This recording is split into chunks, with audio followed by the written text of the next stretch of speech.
कविताच्या किचनमध्ये तुम्हा सर्वांचं खूप स्वागत आहे। आज आपण बनवणार आहे जवसाची चटणी। त्यासाठी एक पाळ भरून मिरची घेतलेली आहे आणि ह्या मिरचीसाठी एवढं जवस पुरेसा आहे आणि हा आहे चवीपुरतं मीठ।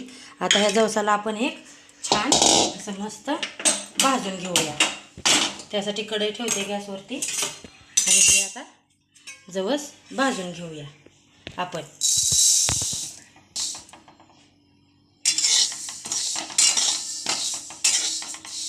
जवस असं छान चटचट करायला लागतं बघा। ते आता असं छान भाजून घेऊया आणि मिक्सरमधून काढून घेऊया मिरची जवस मीठ एकत्रित।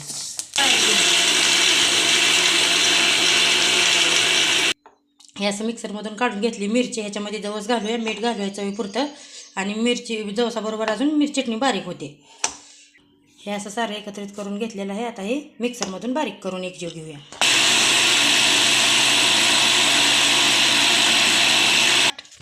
हे पहा झालं असं एकजीव करून हे झाले। एकजीव हलवून मिक्सरमधून घेतलेली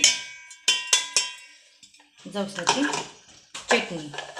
हे पहा अशी माझ्या पद्धतीने एकदा करून बघा, खूप छान लागेल तुम्हाला पण।